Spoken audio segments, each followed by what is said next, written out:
இந்த வீடியோவில் நம்ம விஎம்சி மிஷினில் யூஸ் பண்ணுற எம்பிஜி ஹேண்டில் எப்படி சர்வீஸ் பண்ணுறது அப்படின்றத பற்றி நம்ம பார்க்க போகிறோம்.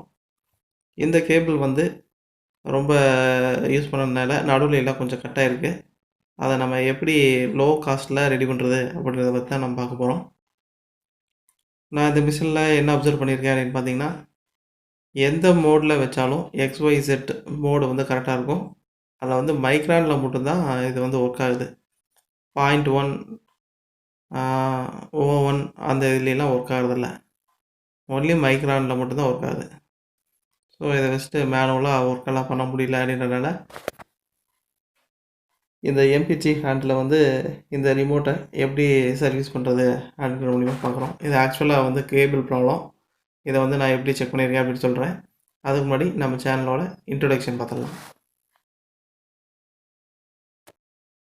Welcome to my channel. நம்ம சேனலுக்கு புதுசாக வந்த சப்ஸ்கிரைபருக்கு ஒரு சில டீட்டெயில்ஸ் சொல்லணும் அப்படின்னு நினைக்கிறேன். யூடியூப்பில் Tamil CNC turning and VMC programming அப்படின்ட்டு நீங்கள் சர்ச் பண்ணிங்க அப்படின்னா நம்மளோட யூடியூப் ஐக்கான் இதுமாரி தெரியும். இதை கிளிக் பண்ணி நீங்கள் உள்ளே வந்தீங்க அப்படின்னா ஹோம் அப்படின்ற பேஜில் சப்ஸ்கிரைப் அப்படின்ட்டு இருக்கும். அதை கிளிக் பண்ணிவிட்டு கூடவே பெல் ஐக்கானில் ஆல் அப்படின்ற ஆப்ஷனையும் கிளிக் பண்ணுங்கள். அடுத்தது ஹோம் பேஜ் பக்கத்தில் வீடியோஸ் அப்படின்ட்டு இதை கிளிக் பண்ணிங்கன்னா நான் ஏகப்பட்ட கேட்டகரியில் இதில் வீடியோஸ் அப்லோட் பண்ணியிருக்கேன். இதில் CNC turning, VMC programming, maintenance அப்படின்ற கேட்டகரியில் ஏகப்பட்ட வீடியோஸ் இதில் நான் அப்லோட் பண்ணியிருக்கேன். இதெல்லாம் பார்த்திங்கன்னா உங்களுக்கு ரொம்ப யூஸ்ஃபுல்லாகவே இருக்கும். என்னோடய எக்ஸ்பீரியன்ஸை முடிஞ்ச அளவுக்கு இந்த வீடியோஸ் மூலிமா உங்களுக்கு கூட ஷேர் பண்ணியிருக்கேன். இது மட்டும் இல்லாமல் ஜாப் ஆஃபர்ஸும் பண்ணிகிட்ருக்கோம். உங்களுக்கு எதுவும் ஜாப் இல்லை அப்படின்னா இந்த ஃபோன் நம்பருக்கோ இல்லாட்டி இந்த இமெயில் ஐடிக்கோ உங்களோட ரெஸ்யூமை ஷேர் பண்ணுங்கள். கண்டிப்பாக உங்களுக்கான நல்ல ஜாப் என்னால் அரேஞ்ச் பண்ணி தர முடியும்னு நினைக்கிறேன். சிஎன்சி ப்ரோக்ராம் என்கிட்ட லேர்ன் பண்ணணும் அப்படின்னு நினச்சிங்க அப்படின்னா இந்த ஃபோன் நம்பருக்கு கான்டெக்ட் பண்ணுங்கள். நான் சிஎன்சி ப்ரோக்ராம் 2D சொல்லி கொடுத்துட்ருக்கேன். மாஸ்டர் கேப், சாலிட்வொர்க்ஸ், ஆட்டோகேட் அதுவும் சொல்லி கொடுத்துட்ருக்கேன். எம்பிஜி ஹேண்டிலோட வயர் வந்து ஆப்ரேட்டர் பேனலுக்கு பேக் சைடு இந்தமாரி கனெக்ஷன் பண்ணியிருக்காங்க. அதில் பார்த்தீங்கன்னா ஃபெரோலில் வந்து நம்பர் போட்டிருக்காங்க. இந்த நம்பர்ஸ் எல்லாம் நம்ம வந்துட்டு கலட்டுறதுக்கு முன்னாடி ஃபோட்டோஸ் எடுத்து வச்சுக்கணும். ஸோ இது வந்து ரொம்ப இம்பார்ட்டண்ட்டு. இதில் பார்த்தீங்கன்னா 5 வோல்ட் சப்ளை ஒன்று இருக்குது, 24 வோல்ட் சப்ளை இருக்குது.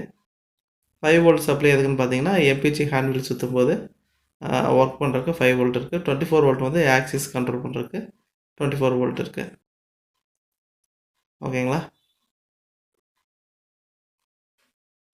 ஸோ இதில் வந்து நான் மல்டிமீட்டரில் வச்சு செக் பண்ணதுக்கப்புறம் இதில் என்ன ஃபைண்ட் பண்ண அப்படின்னு பார்த்தீங்கன்னா 24 வோல்ட் சப்ளை இருக்குது.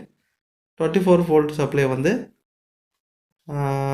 உள்ள பேனல் பாக்ஸுக்குள்ளே ஒரே லைனில் வந்து 2 24 வோல்ட் எடுத்திருக்காங்க.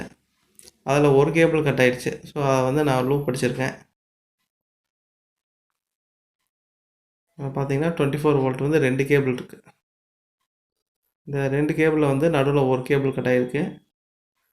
ஸோ அதுக்காக நான் வந்து இதுக்கு ஒரு லூப் பண்ணியிருக்கேன். ஒரு வயரை வந்து லூப் பண்ணியிருக்கேன். ஸோ இப்போ 2 இடத்துக்கும் வந்து 24 வோல்ட் வரும். இப்போ வந்து லூஸ் கான்டாக்ட் இருக்காது அப்படின்னு நினைக்கிறேன். இப்போ நான் வந்து ரிமோட் ஹேண்டில் வந்து செக் பண்ணுறேன். இப்போ செக் பண்ணாலும் மிஷின் வந்து பழைய மாதிரி தான் ஒர்க் ஆகுது. இருந்தாலும் கேபிள் வந்து ஒரு சைடாக இழுத்து பிடிச்சா தான் ஒர்க் ஆகுது. அதாவது இன்னும் ஒரு சில கேபிள் வந்துட்டு டோட்டலாக ஒரு 18 கோர் வந்து இந்த கேபிளில் இருக்குது. அதாவது 18 வயர்ஸ் வந்துட்டு இந்த கேபிள் மூலிமா வந்து கனெக்ட் பண்ணுறாங்க. இதில் ஏதோ இன்னும் ஒரு சில கேபிள் வந்து லூஸாக இருக்கிறனால கேபிளை ஒரு சைடு இழுத்து பிடிச்சா தான் ஒர்க் ஆகுது. ஸோ இந்த கேபிள்லாம் புதுசு போடலாம் அப்படின்னு பார்த்தீங்கன்னா கேபிள் மட்டுமே 3500 வந்துடுது. அதுக்கப்புறம் சர்வீஸ் சார்ஜு டோட்டலாக ஒரு 5000 பக்கம் வந்துடும். ஸோ இப்போதைக்கு வந்துட்டு கேபிளை கட் பண்ணி மாட்டிடலாம் அப்படின்ட்டு திங்க் பண்ணோம். ஸோ அது கேபிள் வந்துட்டு எவ்வளோ தூரத்துக்கு லூஸ் கான்டாக்ட் இருக்குது அப்படின்ற மாதிரி ஒரு அசம்ஷனில் கேபிளை வந்து கட் பண்ணிட்டேன். கட் பண்ணிட்டு கேபிள் ஸ்லீவை எடுத்து விட்டாச்சு. கேபிள் ஸ்லீவை எடுத்து விட்டு ரிமோட்டுக்குள்ளே கொண்டு வந்துட்டேன்.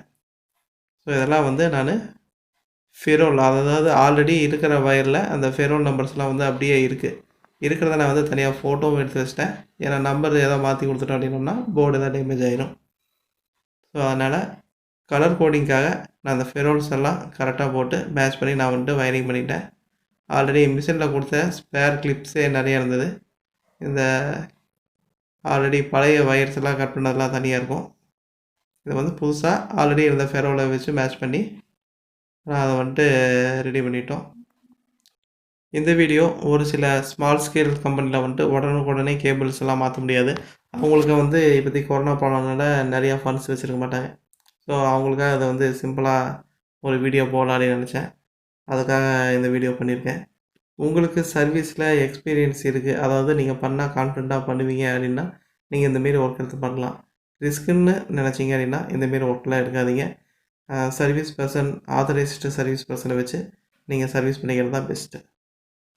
ஸோ இதுமாரி சிம்பிளான ஒர்க்ஸ் எல்லாம் வந்துட்டு நீங்களே பண்ணிக்க ட்ரை பண்ணுங்கள்.